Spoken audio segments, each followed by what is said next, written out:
안녕하십니까 여러분, 파일럿 유나입니다. 제가 항공기 사건 사고에 대한 영상들을 보면서 공부를 하는데요. 여러분들과 함께 의견을 나누고 공유를 하면 도움이 될 것 같아서 오늘은 항공기 사건 사고에 대한 얘기를 해보려고 합니다. 제가 오늘 다룰 사건은 러시안 항공기와 DHL 카고 항공기가 동시에 추돌 추락하여 발생한 안타까운 사고입니다. 영상을 시작하기에 앞서 이 비행기 사고로 목숨을 잃은 71명의 희생자분들께 삼가 고인의 명복을 빕니다. 때는 2002년 7월 어느 늦은 밤이었어요. 이 러시안 비행기는 모스코를 떠나서 바르셀로나로 가고 있던 중이었습니다. 60명의 승객이 타고 있었고 9명의 플라이 크루가 같이 타고 있었습니다. 12,000시간을 보유하고 있던 52살 캡틴 알렉산더와 8,500시간을 보유하고 있던 부기장 올레그가 타고 있었어요. 하필 이날은 이 캡틴의 실력평가 비행이었기 때문에 부기장, 기장 말고도 부기장 직급인 파일럿 한 분과 플라이트 내비게이터 그리고 플라이트 엔지니어 2분 이렇게 5명이 칵핏에서 같이 비행을 하고 있었습니다.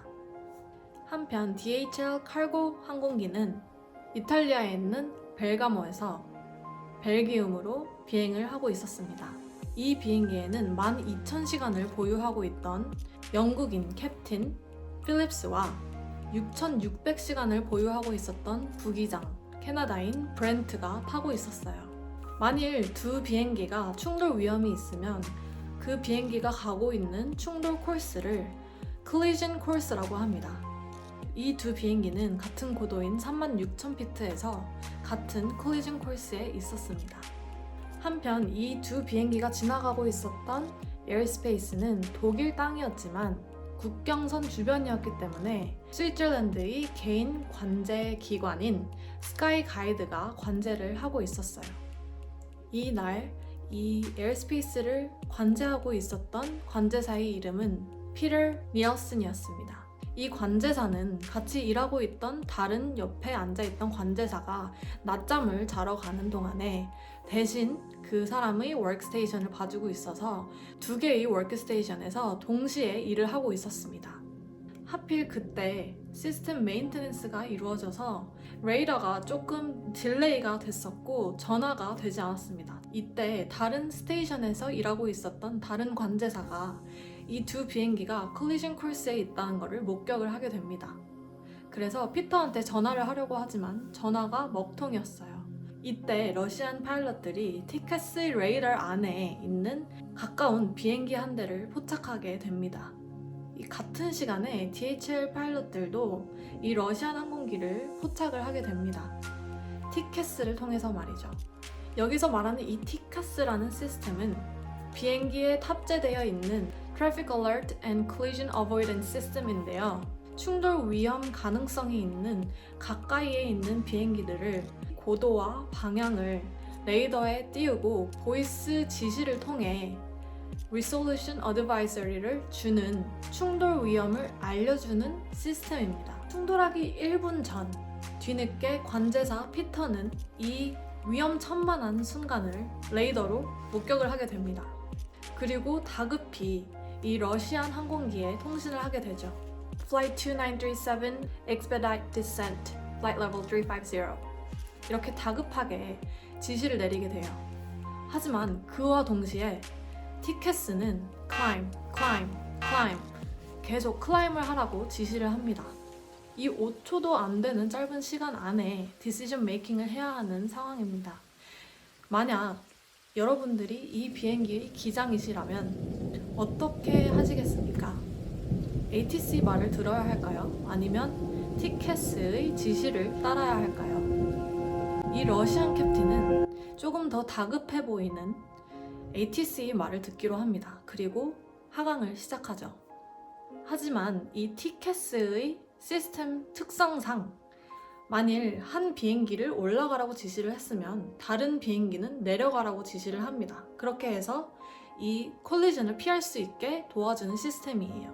한편 이 DHL 카고 항공기의 티켓스는 descent, increase descent rate, 계속 내려가라고 지시를 합니다. 그래서 이 DHL 항공기는 티켓스의 말을 따라요. 그래서 내려가기로 합니다. 사건 발생 8초 전, 이 러시안 비행기는 왼쪽에서 빠르게 오고 있는 이 DHL 비행기를 목격하게 됩니다. 충돌 2초 전, 이 러시안 항공기는 뒤늦게 티켓스의 지시를 따릅니다. 하지만 때는 이미 늦었죠. 이 두 비행기는 로컬 시간 9시 35분경 안타깝게 충돌을 하고 맙니다. 이 DHL 항공기의 vertical stabilator가 러시안 항공기를 두 동강을 냅니다. 그래서 이 러시안 항공기의 코 부분은 밑으로 수직 하강하게 되고요. 엔진이 달려있던 테일 부분은 조금 더 비행을 하다 스털이 돼서 떨어집니다. 한편 DHL 비행기는 vertical stabilator의 80%를 잃었어요. 그래서 7km를 더 가서 나무가 많은 지역에 70도의 각도로 떨어지게 됐어요. 자, 여러분, 이제 공판이 시작이 되었습니다. 누구의 잘못이었을까요? 이 사고는 여러 나라들이 개입이 되어 있었어요. DHL은 이 Kingdom of Bahrain이 소유하고 있었기 때문에 바레인이 인버브가 됐고요. 러시안 항공기이기 때문에 러시아, 그리고 이 사고가 일어난 국토가 저머니였기 때문에 독일도 인버브가 돼 있었고요. 그리고 이 관제사는 스위tzerland의 소속이기 때문에 스위tzerland도 다 같이 인버브가 돼 있는 상태였어요. 그래서 각 나라의 입장 표명이 시작이 됩니다. 이 DHL은요, 스카이 가이드 이 관제 기관이 문제가 있다면서 비판을 하였고요. 러시안 파일럿들한테는 CRM, Crew Resource Management가 부족했다고 비판을 하기 시작합니다. 러시아는요, 이 관제사의 잘못된 위치 파악과 그리고 잘못된 지시로 인해 사고가 났다고 입장 표명을 하고요. 러시안 항공기와 ATC가 커뮤니케이션을 할 동안에 DHL은 뭘 듣고 있었냐, 그 커뮤니케이션을 못 들은 DHL 항공기 파일럿들의 잘못이라고 얘기를 합니다. 스카이 가이드는 이 관제사가 지시한 플라이트 레벨보다 더 내려갔고 내려가는 속도를 지키지 않은 이 러시안 파일럿들을 비난을 하다 태도를 바꿔서 사과를 하고 35,000불의 손해보상을 해주기로 합니다. 이제 스카이 가이드의 조사가 시작됐어요. 그래서 8명의 직원 중 4명의 관제사가 징역과 함께 수감을 하고 벌금을 내게 됩니다. 하지만 여러분, 여기서 끝이 아닙니다. 이 러시안 비행기 안에서는 60명의 승객 중 45명이 어린 아이들이었습니다. 그 이유는 이 러시안 학교에서 스쿨 트립을 보내는 그 항공기였기 때문입니다. 와이프와 2명의 아이들을 잃은 러시안 건축가 비탈리는요, 이 관제사가 살고 있는 집을 수소문해서 찾아갑니다. 피터의 부인과 3명의 아이들이 있는 그 집 앞에서 이 비탈리는요, 넬슨을 찔러서 죽여버립니다. 피터는 칼에 찔려서 결국 사망을 하고 말아요. 비탈리는 도주했다가 근처에 있었던 호텔에서 발각이 됩니다. 그리고 2007년에 정신 이상의 병으로 다시 복역을 해서 나오게 됩니다. 사실 이 사건이 일어나기 17달 전 2001년 일본에서 2개의 항공기가 부딪힐 뻔한 사고가 있었습니다. 이것은 또 티켓스가 인버브가 돼 있었어요. 한 항공기는 이 티켓스의 지시를 따릅니다. 하지만 다른 항공기는 티켓스의 지시를 따르지 않고 ATC의 지시를 따릅니다. 그렇게 해서 이 두 비행기는 충돌할 뻔하였지만 이 다른 항공기가 정말 빠른 매뉴버를 통해서 135m를 사이에 두고 가까스로 위기를 모면하게 되죠. 그래서 다행히 큰 사고는 피할 수가 있었습니다. 그래서 일본은 ICAO한테 리포트를 합니다. 조금 더 확실한 티켓의 규정이 필요합니다. 이렇게 경고를 해요. ICAO는 International Civil Aviation Organization이에요. 이 국제에 있는 비행기들의 규정을 만들고 관리를 하는 organization, 단체입니다. 하지만 이 아이케어는 이 항공기 추돌 사건이 일어날 때까지 아무런 액션을 취하지 않았습니다.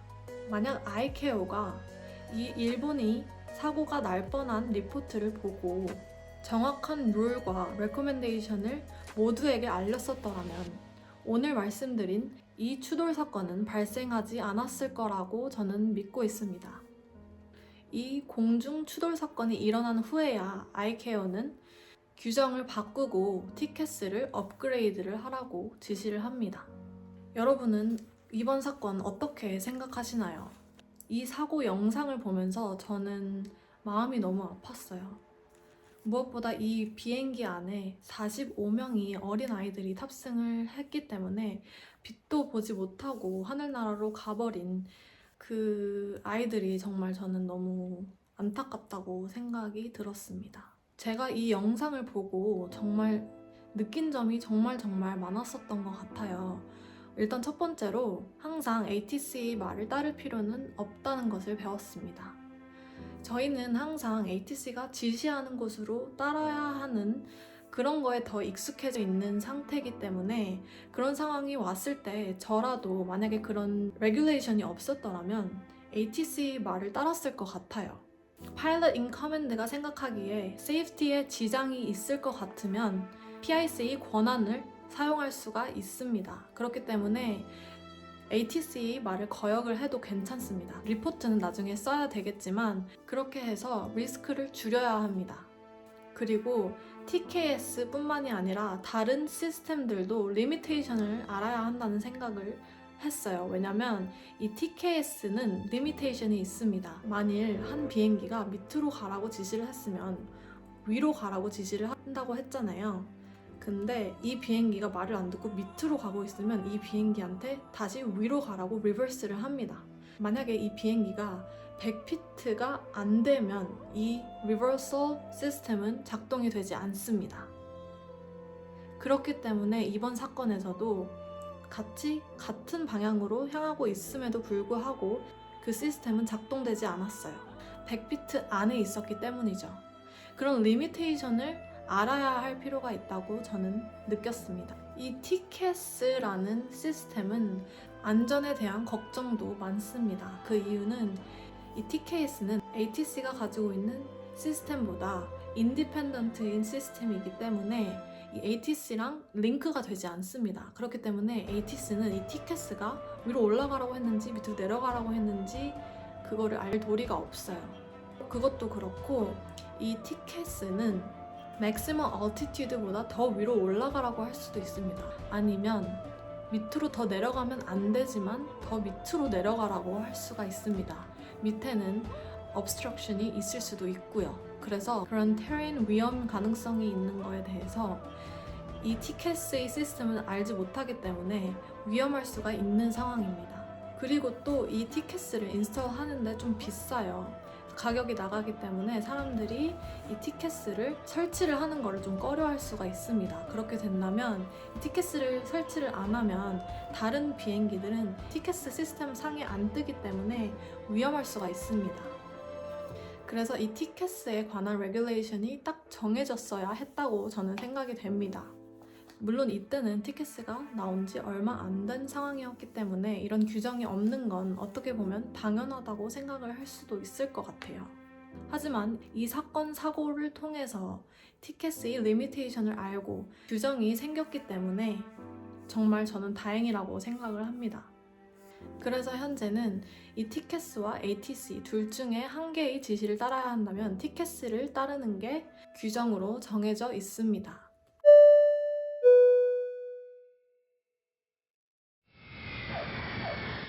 Every regulation is written by blood 라는 말이 있어요. 모든 규정은 희생자들의 피로 인해 쓰여졌다 라는 말인데요. 그 말이 정말 맞는 것 같습니다. 어떻게 보면 비행기가 날기 시작한 지 100년이 조금 더 되었어요. 그래서 많은 사고가 있을 수밖에 없었다고 저는 생각을 합니다. 그렇기 때문에 희생자들한테는 정말 안타까운 일이지만 그런 희생자들로 인해서 저희가 사건을 더 배우고 우리들이 더 안전해질 수 있는 규정이 생겨나면서 오늘날의 저희들이 이렇게 안전하게 비행을 할 수 있지 않나 생각이 듭니다. 만약에 여러분들이 이 비행기 기장이었다면 어떻게 했을지 한번 생각해 보시면 좋은 공부가 될 수 있을 거라고 생각을 합니다. 오늘 제 영상 어떻게 보셨나요? 네, 오늘은 조금 무거운 얘기를 가지고 왔는데요. 앞으로도 이런 항공 사건 사고에 대해서 얘기를 다뤄볼까 합니다. 여러분들이 느끼신 점과 생각을 댓글로 달아주시면 같이 생각을 공유할 수 있어서 좋을 것 같아요. 그러면 다음에도 다른 영상으로 찾아뵙도록 하겠습니다. 지금까지 파일럿 유나였습니다. 안녕.